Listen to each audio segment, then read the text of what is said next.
Welcome everyone to the session of marketing research and analysis. Now we are coming to towards the end of the session where we are going to discuss on certain important topics. One of them being the role of ethics in marketing research, right. Till date we have discussed about marketing research as a whole, what is marketing research, what is the application of marketing research, how marketing research is useful for companies, for researchers and everybody. But today we will discuss on certain there have been a lot of controversial issues relating to the field of marketing, right. Several companies, for example, have been accused, they have been been accused of unethical practices, right. Several researchers have been accused of unethical practices. So marketing, because of the intense competition, because of the cutthroat competition around, marketers also have fallen prey to sometimes utilizing or adopting unethical practices. So what is this ethics all about, and why are marketers so vulnerable, and how should one researcher stay away from it, right. So today ethics has become a very important discussion, right. In many management schools today the people are being taught about ethics through several even important religious books also being taken help of, supported by like the Bhagavad Gita being used to explain ethics in day to day life and all.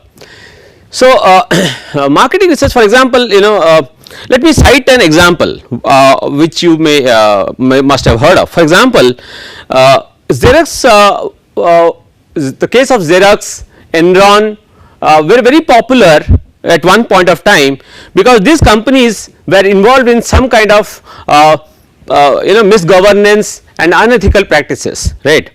So because of as the result of it, what has happened is lot of stakeholders were unhappy, and the money of the stakeholders were also at loss, right. So and even in cases it has been seen that researchers, to find certain data, to get certain information and companies to get certain information about their competitors and others, they try to adopt certain practices which cannot be considered good, right, and they are considered unethical. So what is this ethics? Let us see ethics in marketing research, right. So some of the ethical dilemmas in marketing research, for example, let us this is an example we started with. Company A gets poor response rates in its mail surveys, so it uses fictitious letterhead labeled public opinion research industries.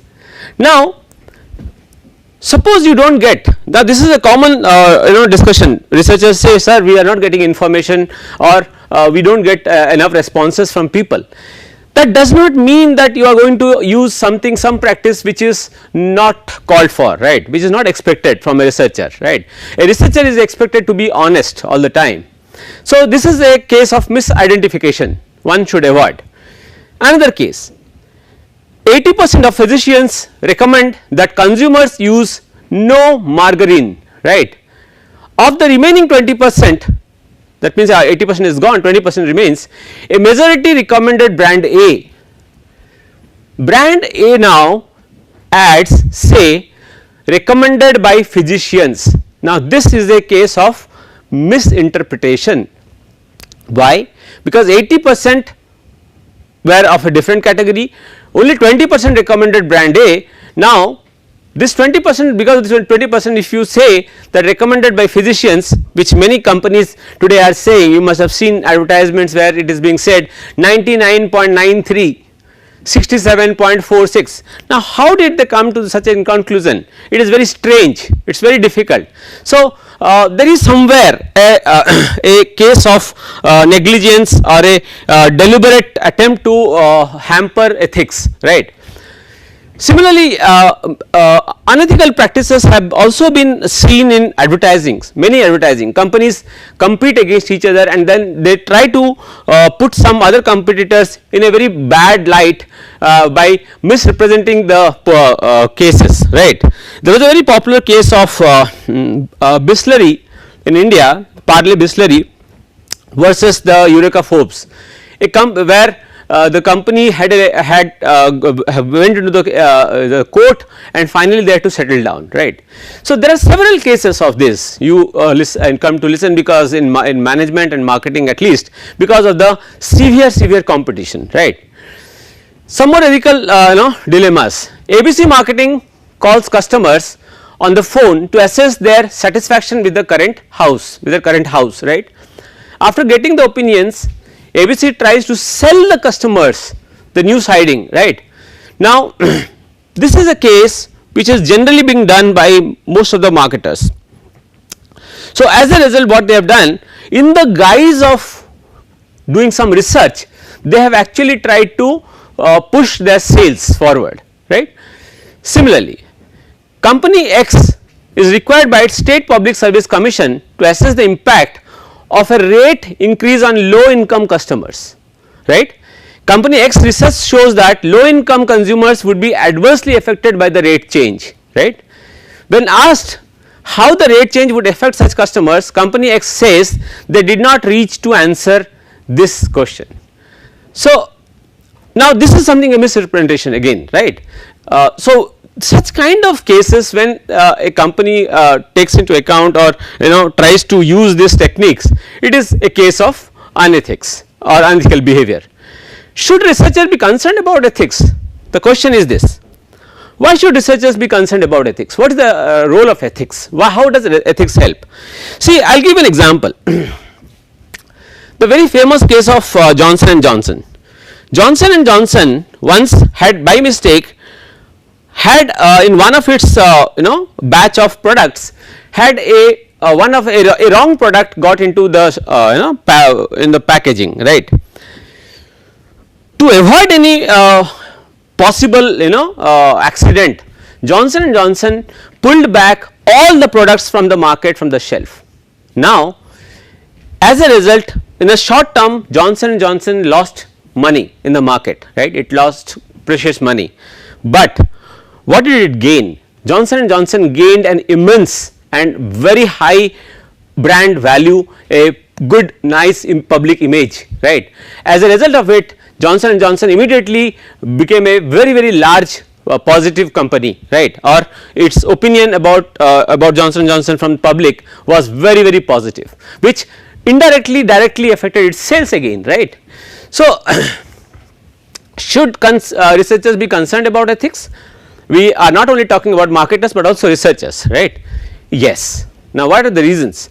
Ethical practices enhance the public's acceptance of marketing research. So, let us say if you are using ethical practices, for example, if you have conducted some study, let us say in our institution we have used some study, and this study is people know that it is only used for academic purpose and not for any other purpose, and the faith is there, then automatically the people's acceptance or participation increases. Okay.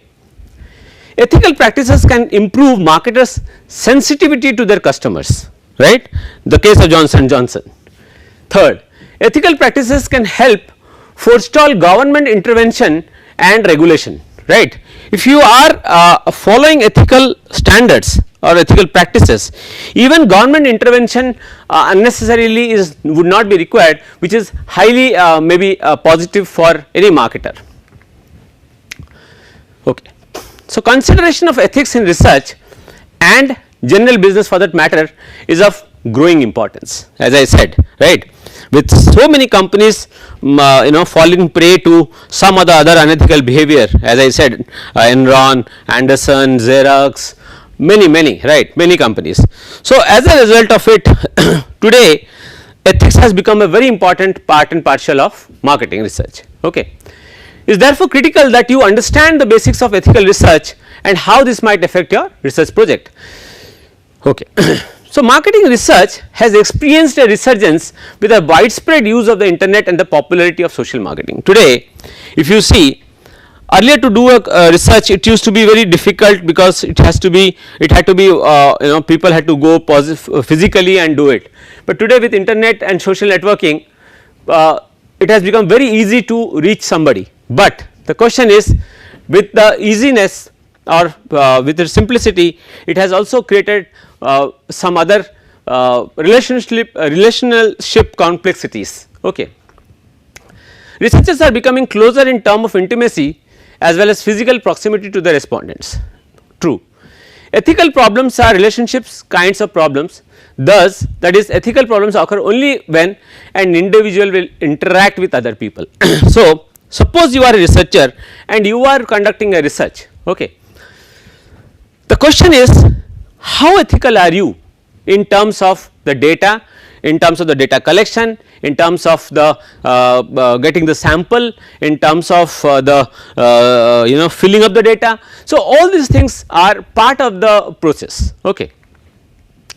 In 1963, Dr. Dick Warren, a professor of marketing and quantitative management science at the University of Missouri in St. Louis, first time proposed a code of ethics. If you go to the internet also and type it out, MRA code of conduct, you will find a healthy document which cites which tells you about what are the code of conduct that a researcher needs to follow when he is doing some kind of a research. Okay.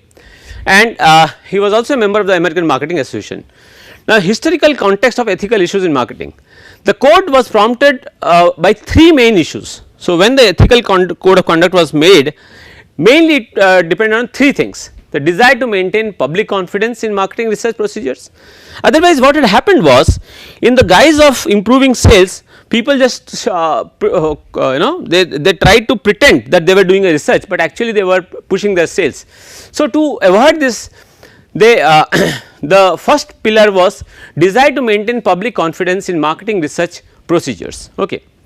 The second was the need to self regulate the discipline before outsiders decide marketing research need. That means, before the government or any public organization or body thought that, for example, the very famous case of Microsoft, where the US federal interfered in the process of working of Microsoft.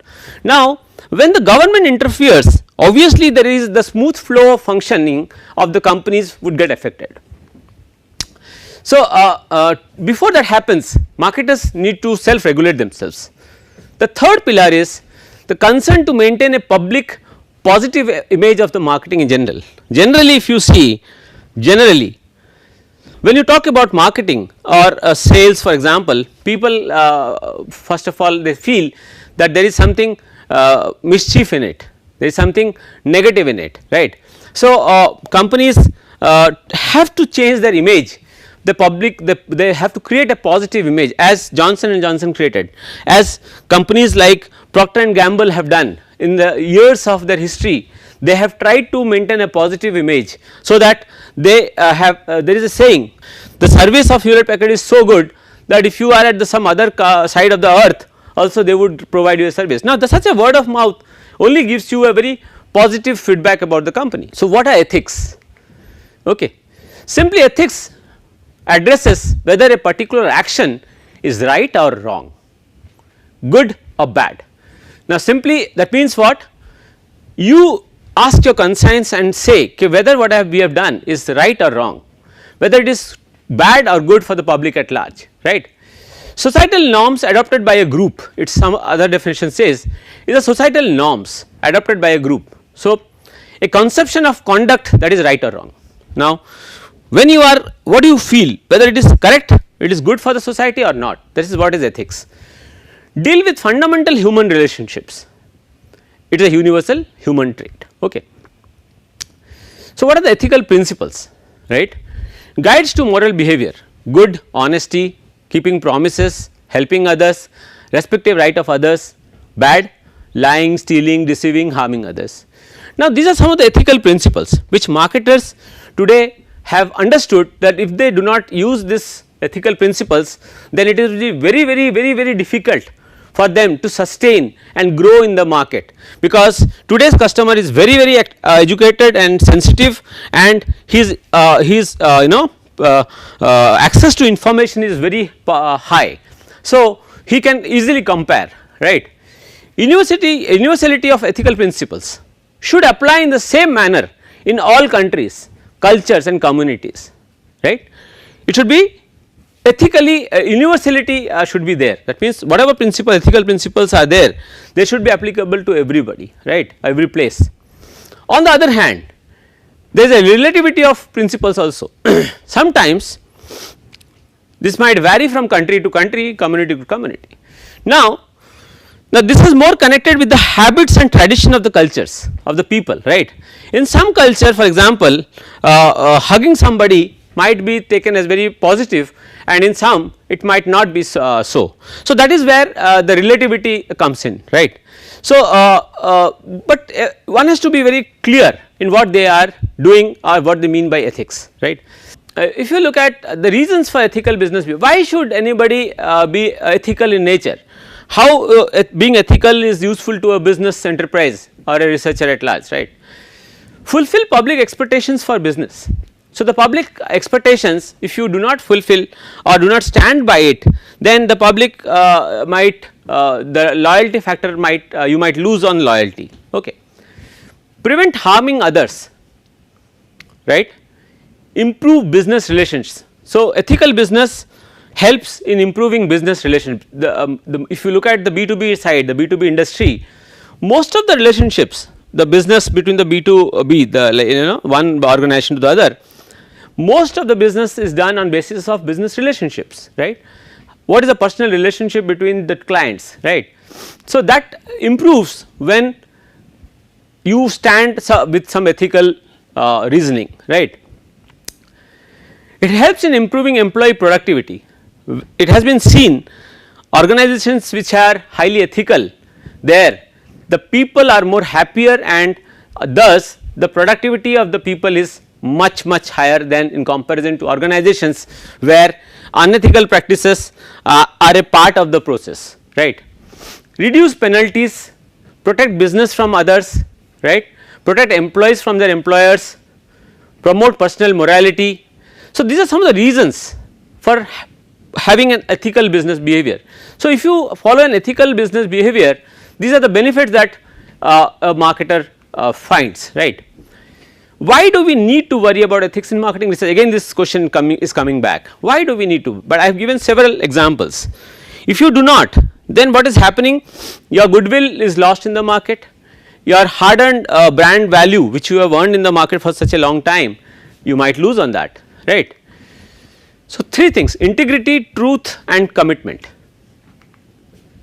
A researcher has the responsibility to treat respondents fairly in a research study and has a responsibility to the client to gather accurate, reliable information. Suppose there could be a researcher on a personal level, for example a student conducting a research, or there are marketing research organizations, for example IMRB, right, Nielsen, so which conduct research studies for other companies like syndicate research, right, and then they sell off this data to others on a maybe they sell off to other companies. The primary job of a researcher is to treat the respondents, the people from where they are getting the data, in a fair manner, right, and has the responsibility to the client to gather accurate, reliable information. Now many a times accuracy of the information, reliability of the information is always questionable, right. What if the researcher has not taken enough pain and was not honest to extract the right information, and in just to finish his work he has given information which might not be accurate or correct. So in such a condition, if this happens, then there would be a problem that in the future the outcome of the research output which would be used by the marketer, that would have a very negative value in itself, right, and this information would be highly untrustworthy and highly unreliable, okay. Potential for harm. It is your responsibility to consider whether any type of harm could occur as part of your research, and you need to ensure that mechanisms are instituted to remove this potential harm. Now what does it mean? It is the researcher's responsibility to consider that if if he or she conducts a particular research, and by this if any part of the research work could impact or harm the respondent or the client, then such should be avoided, such cases should be avoided. Now how does it, for example, leaking the confidential informations, right, for a certain for a short term gain might not be very wise, might not be worthy enough to do, because by doing this the not only the marketer loses its own personal image, but it harms the respondents confidentiality, and thus it affects negatively more or less. Okay. Some of the harm that can be done. So for the what are the harm? So potential is psychological harm first. For example, use of nudity in advertising may show participant images that offend them, right. So this is going to create a psychological harm. So psychologically the respondent might get disturbed, he might not be interested to further participate in such kind of research processes, right. Financial harm, researching unethical behavior within a given firm, an individual being fired, can get fired, share sensitive information with the firm's competitors, all this could lead to financial harm to the organization, right. If you fire somebody, if you pass on the sensitive information to the competitors. Third is social harm, researching how lifestyle affects consumption, disclose a person's, let us say, sexual orientation when that person wanted to keep this confidential. Many a times, in most of the times rather, while conducting a research we say that this data would be used only and only for academic purposes or maybe some other purpose, and would not be divulged or disclosed to others without the permission of the respondent. But and there are certain information studies, research can be done on several studies, right. For example, the sexuality of a person, the income of a person, behavioral traits of a person, right. So when you are doing this, by ignoring these things you are causing social harm, right. So what should you do? Ensure that you behave according to the appropriate ethical standards. The best thing is, please go through the Marketing Research Association's code of conduct and go through it, right. Consider how your research might negatively affect participants. So if you consider it thoroughly, that while conducting a research, if I am going to use this information, how is it going to affect my client, or how is it going to affect my respondent. So if it is going to negatively affect my participants, my respondents, then the researcher should avoid this case, right. Protect yourself, your supervisor, teachers, your institution from being placed in situations in which individuals could make claims of inappropriate behavior, right, resulting in public criticism or even you being sued. So suppose a researcher is taken very positively, very highly. Suppose you are getting into a situation where the individual is making a claim. For example, in research papers, many a times researchers claim something without proper research backing, and when the claim, then what happens, generally we say it nothing would affect because nobody is going through the research papers to sue you. But there have been cases where the researchers have been sued and have been questioned. Even if you have seen at the end of the research your mail IDs are given, your contact details are given, so that any researcher can contact you and ask for clarity, right. So if you have done given some claims which are not proper, then not only you but your institution might get criticized. So we should avoid situations of this kind. Okay. Is this ethical? There are few issues we will see. I will ask you few questions and we will see whether these are ethical or not according to you, right. The first case, a research company decides to leave a message on prospective respondents. What is he doing?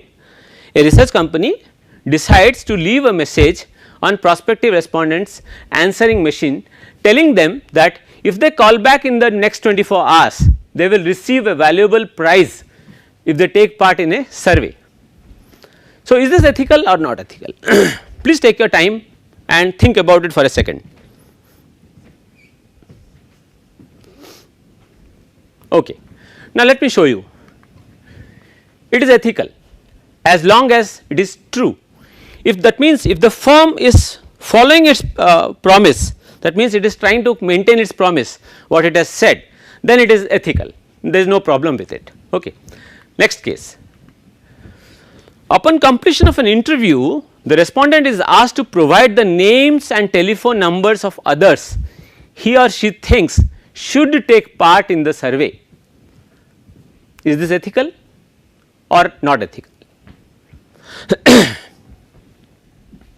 Again, take your time, think before you jump to a conclusion, think. Please, if it is better if you write your answers on a sheet of paper somewhere where you are reading, right, or listening to me. Okay. It is ethical. In fact, there is nothing wrong in it, because one type of sampling, if you have not forgotten and you remember it, then was called the referral or the snowball sampling, where we asked the respondents to give the some more details about, or more respondents numbers or details, so that we could contact them through their behalf. Okay. Okay. A door to door salesman finds that by telling people that he is conducting a survey, they are more likely to listen to his sales pitch. What is happening here? A door to door salesman finds that by telling people that he is conducting a survey, they are more likely to listen to his sales pitch. Is this ethical or unethical? Again, you please think and write down.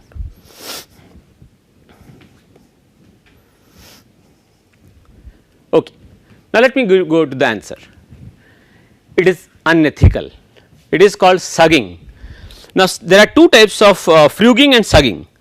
Sugging is a process where the researcher tries to feign or tries to prove that he is conducting a research, but in the guise he is actually trying to improve his sales, right. So, he is doing nothing but he is doing a sales, but in the guise of a research, right. So, this is an unethical practice. So, researchers should avoid such situations. Okay. So, this is called sugging. What is fluging? I just said fluging is another case where you must have seen nowadays very popularly people, organizations are trying to raise funds, right, by showing that they are conducting some kind of research, maybe on certain diseases, certain kinds of social groups, or certain neglected people in the society. So, when they are doing such kind of a practice, that means they are trying to use fundraising, they are doing fundraising on behalf, on the name of research, it is called fluging. Okay. The fourth one, the cover letter of a mail questionnaire says that it will only take few minutes to fill out. Okay. But pretests have shown that at least 15 minutes are needed to fill it out. Is this a case of ethical behavior or not? Again the question comes. So, I think it is very clear, unethical, as few is vague, right. So, when you say few, you are not making it clear, but if it is taking 15 minutes, sometimes it could be large for somebody, right. Telephone interviewers are instructed to assure that respondent of confidentiality only if the respondent asks about it. Now, what is it saying? If you listen to it carefully, telephone interviewers are instructed to assure the respondent of confidentiality only if the respondent asks. Ethical. Suppose you are following it, that means you are not divulging the information to others, then it is ethical. A client insists on inspecting the completed questionnaires to assess their validity, but the researcher suspects that the client is really interested in finding out what specific respondents said about the client. He is not interested in all, he is interested only to find out specific clients respondents said about the client. So, is this ethical? No, it is not ethical. It is unethical if the survey is confidential or anonymous. Okay. I think this is the last. If the appendix of a final report, the researcher lists the names of all respondents who took part in the survey and places an asterisk besides the name of those who indicated agreement to be contacted by the client's sales personnel. So, is this ethical or not? Let us see. Ethical. Why? Because the client has agreed to do this. So, these are things, these are some of the points that the researcher needs to keep in mind when we talk about ethical issues, right. So, what we will do is we will continue with the ethical part of marketing research in the next session, right, and thanks for this session.